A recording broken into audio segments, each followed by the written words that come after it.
26 जनवरी को clean energy का आलमी दिन जनरल असम्बली के जरिए लोगों और करए अर्ज के फ़ायदे के लिए साफ तवानाई की मुनसफ़ाना और जामा मुंतकली के लिए बेदारी पैदा करने और कार्रवाई को मुतहरिक करने के लिए करार दिया गया था।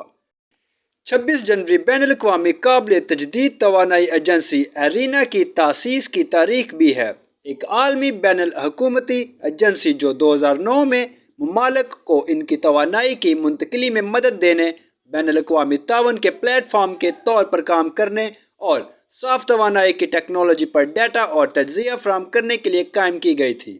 जिद्दत, पॉलिसी, मालियात और सरमायाकारी। लेकिन साफ तवानाई को अपनाना मौसमियाती तब्दीली के खिलाफ जंग के लिए भी लाजमी है। मौसमियाती तब्दीली को महदूद करने के लिए हमें फॉसिल फ्यूल पर इंसार ख़त्म करने और तवानाई के मुतबादिल ज़राए में सरमायाकारी करने की ज़रूरत है जो साफ, काबिल रसाई, सस्ती, पायदार और काबिल एतमाद हो। तवानाई एक दोहरे चैलेंज का मरकज़ है, किसी को पीछे न छोड़ना और सियारे की हिफाजत करना, और इसके हल के लिए साफ तवानाई बहुत ज़रूरी है।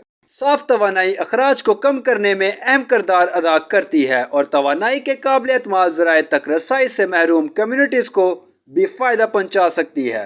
आज भी 685 मिलियन लोग अंधेरे में रहते हैं, इनमें से 80% से ज़्यादा सब सहारा अफ्रीका में हैं। दुनिया भर में कमज़ोर कम्युनिटीज़ को दरपेश मसाइल से निपटने के लिए साफ तवानाई समाजी और इक़्तिसादी तरक्की और माहौलियाती पायदारी के दरमियान ताल्लुक बहुत अहम है। मालूमात का काबिल एतमाद ज़रिया CRC। जुड़े रहें CRC के साथ।